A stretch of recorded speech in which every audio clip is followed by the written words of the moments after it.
మెయిన్‌గా ఈ press meet conduct చేయడానికి రీజన్ ఏంటంటే, మే 3వ తారీఖున వచ్చే నెల 3వ తారీఖు సాయంకాలం 6 గంటలకు హైదరాబాద్, సికింద్రాబాద్ ఏరియాలో ప్యాట్నీ సెంటర్‌లోని హరిహర కళాభవన్‌లో క్రైస్తవులకు ప్రత్యేకంగా క్రైస్తవ మెగా కాన్ఫరెన్స్ ఏర్పాటు చేస్తున్నాము. అజయ్ బాబు గారు, నేను కలిసి. సో, ఈ మెగా కాన్ఫరెన్స్‌కి హైదరాబాద్ జంటనగర్‌లో ఉన్నటువంటి క్రైస్తవులందరినీ కూడా ఆహ్వానించటానికి ఈ ప్రెస్ మీట్ ద్వారా ఈ యొక్క ప్రెస్ మీట్ అనేది ఏర్పాటు చేయడం జరిగింది.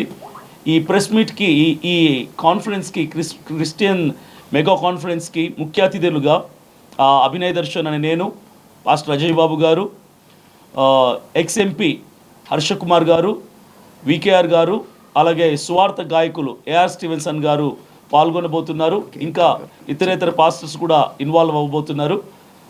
సో క్రైస్తవులందరికీ మేము ఆహ్వానాన్ని పలుకుతున్నాము. వేలాదిగా తరలిరండి. ఈ యొక్క మీటింగ్ని జయప్రదంగా జరిగిద్దాం. దేవునికి మహిమకరంగా జరిగించబోతున్నాం. మా ముఖ్య ఉద్దేశం ఏంటంటే, క్రైస్తవులందరూ ఏకమవ్వాలి, క్రైస్తవ సంఘాలన్నీ కూడా ఏకమవ్వాలి, క్రైస్తవుల ఐక్యత వర్ధిల్లాలి అనే కాన్సెప్ట్ మీద మేము ముందుకెళ్తున్నాం. గత కొద్ది రోజులుగా, కరెక్ట్గా నెల రోజుల క్రితం ప్రవీణ్ పగడాల గారు చనిపోయారు. ఆయన చంపేశారు, హత్య చేయబడ్డారు అని ఎన్నో అనుమానాలు, మేము పలు అనుమానాలని మీడియా ముఖంగా వెల్లడిపరిచాము. అయినప్పటికీ కూడా మాకేది కూడా డిపార్ట్మెంట్ వారి నుంచి, గవర్నమెంట్ వారి నుంచి స్పష్టత రాలేదు. ఆ అనుమానాలాగానే ఉండిపోయాయి. ఆ తర్వాత పోస్ట్మార్టం రిపోర్ట్ కూడా ఐజీ గారు, అశోక్ గారు రిలీజ్ చేశారు. అందరూ కూడా drunk and drive and self accident కింద వాళ్ళు అనౌన్స్ చేసినప్పుడు క్రైస్తవులందరూ కూడా దిగ్భ్రాంతికి లోనయ్యారు. ఉద్రిక్తత వాతావరణం నెలకొంది. అయినప్పటికీ క్రైస్తవులందరి యొక్క ప్రేమతత్వం తిరగబాటు కాదు కాబట్టి ప్రేమతత్వం చేత మౌనం వహించి ప్రార్థించే వాళ్ళు ప్రార్థించారు, అరిచే వాళ్ళు అరుస్తున్నారు, న్యాయం కావాలని ప్రయత్నించే వాళ్ళు ప్రయత్నిస్తున్నారు. కేఏ పాల్ గారు, మేము పిల్ వేశాము హైకోర్టులో, రిట్ వేశాము హైకోర్టులో. ఆ ప్రాసెస్ నడుస్తుంది. ఈ ప్రభుత్వం, ఈ గవర్నమెంట్లో అంతో ఇంతో మాకు నమ్మకం ఏదైనా ఉందంటే జ్యుడిషియల్ మీదనే, న్యాయ వ్యవస్థ మీద నమ్మకం ఉంది కాబట్టి ఎలాగైనా సరే అందులో మాకు న్యాయం దక్కుతుంది. జరిగిన విషయం ఉన్నది ఉన్నట్టుగా నిజానిజాలు బయటకు వస్తాయని మేము నమ్ముచున్నాము. అప్పటి నుంచి, ఆ రోజు నుంచి ప్రారంభమైనటువంటి ఈ యొక్క ఉద్యమం అలాగే కొనసాగుతూనే ఉంది. అయితే మేము ఎందుకు ఈ మీటింగ్ కండక్ట్ చేస్తున్నామంటే, ప్రత్యేకించి క్రైస్తవులందరినీ కూడా ఒక తాటి మీదకి తీసుకురావాలని, క్రైస్తవులందరూ ఏకమవ్వాలని మేము ప్రయత్నం చేస్తున్నాం. మా ప్రయత్నం ఎక్కడ కూడా విఫలం అవ్వదు. మేము ఎలాంటి హాని తలపెట్టలేదు, కానీ ప్రభుత్వం మీదకి కానీ జనాల మీదకి కానీ ఎక్కడ ఇబ్బంది కలగకుండా మేము మంచి పోరాటం పోరాడుతున్నాము, నీతిగల పోరాటం పోరాడుతున్నాము, న్యాయం కోసం నిలబడ్డాము. మేము ఈ మీటింగ్స్ హైదరాబాద్లో మాత్రమే కాదు, వైజాగ్లో కూడా ప్లాన్ చేస్తున్నాం.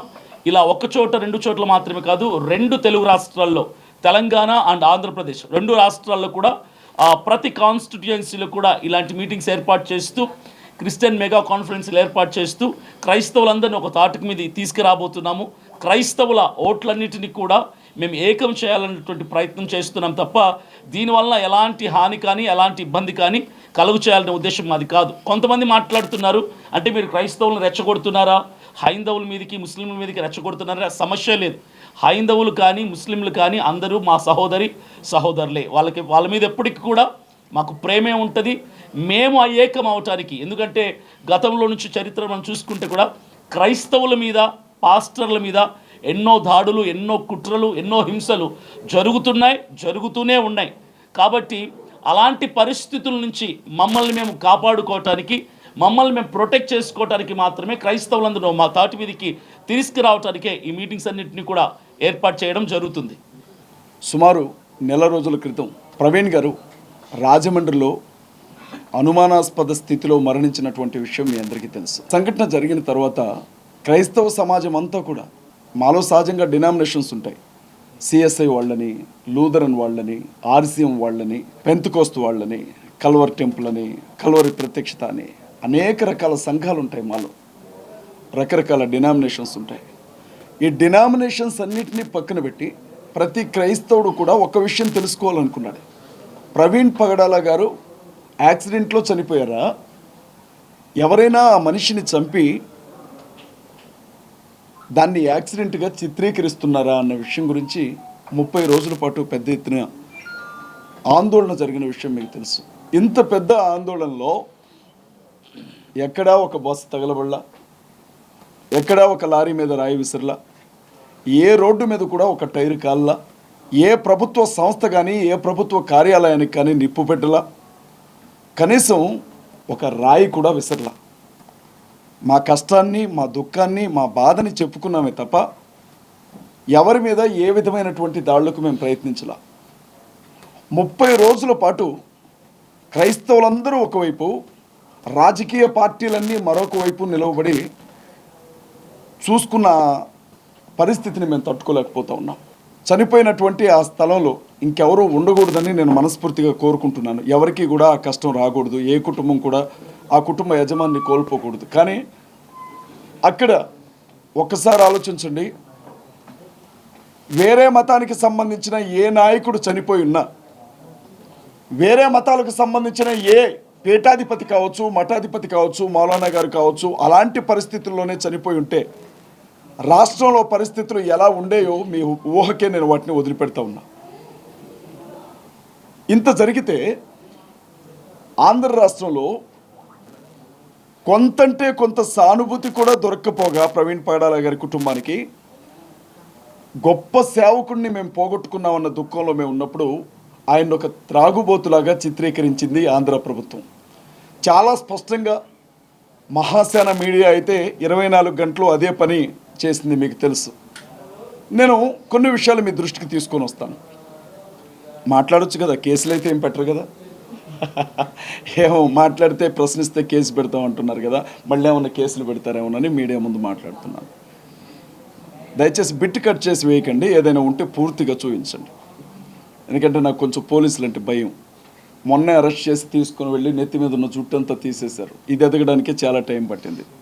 ఈసారి గుండు కొడితే బాగా ఇబ్బంది అయింది, మా పిల్లలు చూడలేకపోతున్నారు.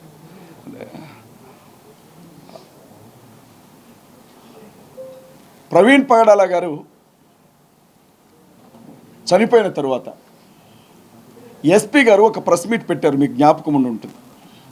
ప్రెస్ మీట్ పెట్టి ఇక్కడ ఒక మనిషి చనిపోయి పడిపోయి ఉన్నాడు అన్న విషయం మొదటిగా మా ఏఎస్ఐ గారికి ఆయన నడుచుకుంటూ వెళుతుంటే, మార్నింగ్ వాక్ చేస్తుంటే ఎవరో చెప్పారు, అలా తెలిసింది అని చెప్పారు. ఇది మీరు అందరూ సాక్షులే దీనికి. రెండవసారి ప్రెస్ మీట్ జరిగింది. ఐజీ అశోక్ కుమార్ గారు అనుకుంటా, బహుశా ఎస్పీ గారిని పక్కన కూర్చోబెట్టుకొని ఆయన ఒక మాట చెప్పారు. ఏమన్నారంటే, ప్రవీణ్ పగడాల గారి శవం దొరికిన తర్వాత ఎవరో మాకు 101కో 100కో డయల్ చేసి చెప్తే కానీ అక్కడ శవం ఉందన్న విషయం మాకు తెలియదు అని చెప్పారు. ఇద్దరు కూడా, ఎస్పీ గారు ఒకవైపు, ఐజీ గారు ఒకవైపు, సంబంధమే లేని స్టేట్మెంట్స్ ఇచ్చారు. అయినా వాళ్ళని ఎవరు అడగరండి, ఎందుకంటే వాళ్ళు పోలీసులు కాబట్టి. కొన్ని రోజులు గడిచిన తర్వాత ప్రవీణ్ పగడాల గారు మందు తాగి చనిపోయాడు అన్న విషయాన్ని ప్రజలందరికీ చేరవేస్తూ కొన్ని ఛానల్స్లో, నేను ఏ ఛానల్ని కూడా తప్పు పట్టను, ఎందుకంటే మీడియా వారు వారికి అందినటువంటి సమాచారాన్ని బట్టి మాట్లాడుతూ ఉంటారు కాబట్టి, ఆయన లిక్కర్ షాప్లో మందు కొనుక్కున్నాడు అన్న విషయం గురించి పెద్ద ఎత్తున చర్చ జరిగిందండి. నేను ఇదే విషయాన్ని ఐజీ గారిని అడిగాను. సార్, ఆయన మందు తాగాడు, మందు కొనుక్కున్నాడు, లిక్కర్ షాపుల దగ్గరికి వెళ్ళి లిక్కర్ కొన్నట్లుగా ఒక సీసీటీవీ ఫుటేజ్ బయట వైరల్ అవుతుంది, మీరేమైనా మీడియాకి ఇచ్చారా అని అడిగాం. ఆ నెక్స్ట్ డేనే ఐజీ గారు అసలు ఆ ఫుటేజీ మా దగ్గరికి రాలేదు, దాన్ని మేము విడుదల చేయలేదు అని చెప్పాం. ఆ తర్వాత ఏం జరిగిందో మీ అందరికీ తెలుసు, అది నకిలీ ఫుటేజ్ అని మీడియా వాళ్ళు ప్రకటించారు. ఇక మూడో విషయం, కీలకమైన విషయం, నాకున్న అనుమానం అండి, మళ్ళీ దేశద్రోహం కేసులు ఏం పెట్టొద్దు దయచేసి నా మీద. నాకున్న అనుమానం ఏంటంటే, ప్రవీణ్ పగడాల గారు రాత్రి 10:40 11:40 చనిపోయారు అని పోస్ట్ మార్టం రిపోర్ట్ అని చెప్తోంది.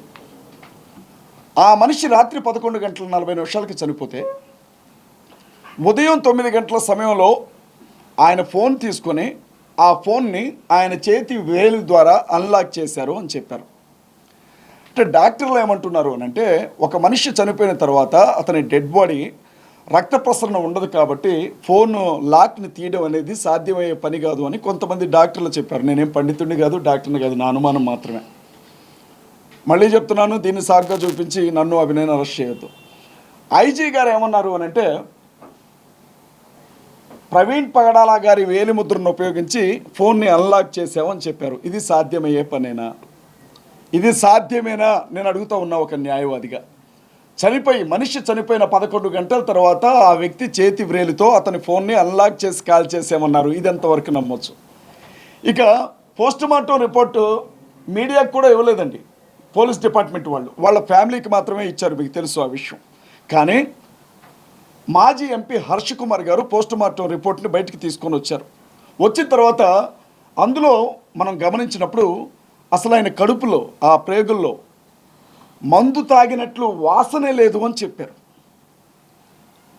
హైదరాబాద్ పట్టణంలో బయలుదేరి హైదరాబాద్లో ఒకసారి, కోదాళ్ళలో ఒకసారి, ఏలూరులో ఒకసారి, విజయవాడలో ఒకసారి తాగిన మనిషి తాగి తాగి తాగి చచ్చిపోతే కడుపు నిండా మందే ఉండాలి, కానీ ఎక్కడా మందు వాసన రాలేదు అని చెప్పి పోస్టుమార్టంలో ఉంది.